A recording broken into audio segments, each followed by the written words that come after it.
Line of actual control पर हुए हालिया विवाद के बाद भारत सीमा पर चौकसी पहले से और ज्यादा कड़ी हो गई है। इसके साथ ही भारत तिब्बत सीमा पुलिस ने इस क्षेत्र में और बटालियंस को तैनात कर दिया है।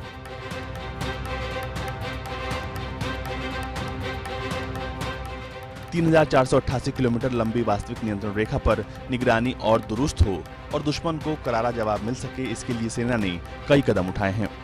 सेना की मदद के लिए आईटीबीपी की कुछ अतिरिक्त बटालियंस को तैनात करने का निर्णय 20 जून को ले लिया गया था, जब DGMO lieutenant general Paramjit Singh और आईटीबीपी और बीएसएफ के महानिदेशक एसएस देसवाल ने जमीनी हालात के बारे में जानकारी दी और भारत सरकार के शीर्ष सुरक्षा अधिकारियों को 14 corps commander lieutenant general Harinder Singh ने पीएलए के साथ तनातनी की जानकारी दी थी।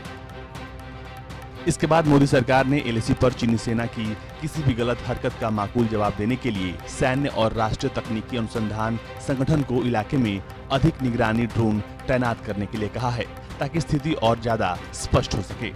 सेना को अधिक ड्रोन हासिल करने के लिए मंजूरी मिलने के बाद फिलहाल एनटीआरओ द्वारा इस्तेमाल में लाए जा रहे इजराइल के हेरॉन मीडियम एल्टीट्यूड वाले लंबे ड्रोन क्षेत्र की तकनीकी निगरानी कर रहे हैं, यानी तीसरी आंख अब लैग की पल पल की जानकारी सेना को देगी। अधिकारियों ने बताया कि सीमा के पश्चिमी, मध्य या पूर्वी क्षेत्र में किसी भी प्रकार के अतिक्रमण को रोकने के लिए भारत ने एलएसी पर स्पेशल हाई एल्टीट्यूड फोर्सेस को तैनात किया है। इसके साथ आईटीबीपी के साथ साथ उत्तरी मोर्चे पर लड़ने के लिए ट्रेन्ड स्पेशल फोर्सेस की मौजूदगी को सीमा पर बढ़ा दिया गया है।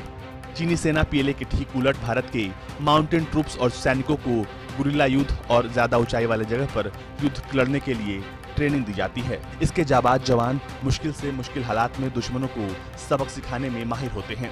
इन्हें खास तौर पर पहाड़ी और ऊंचे इलाकों में लड़ने के लिए तैयार किया जाता है। इन जवानों की काबिलियत का अंदाजा इस बात से लगा लीजिए कि इन्हें खुद चीन के एक्सपर्ट दुनिया में सबसे सर्वश्रेष्ठ मानती है। हाल ही में चीन के एक एक्सपर्ट हुआंग गुओजी ने बताया था कि मौजूदा वक्त में पहाड़ी मैदान और पर्वतीय इलाकों में दुनिया के सबसे ज्यादा अनुभवी सेनाएं न अमेरिका, न रूस और न ही यूरोपीय महाशक्ति के पास हैं, बल्कि ये भारत के पास हैं। हुआंग गुओजी जिस मैगजीन के संपादक हैं, वो डिफेंस और सैन्य मामलों की चर्चित मैगजीन है, जिसे China north industries group corporation limited यानी नॉरिंग को चलाता है। नॉरिंग को यह दावा करता है कि वो पीपल लिबरेशन आर्मी का मेन प्लेटफॉर्म है, जो खासकर उन्नत तकनीक और नए उपकरणों को कवरेज देता है।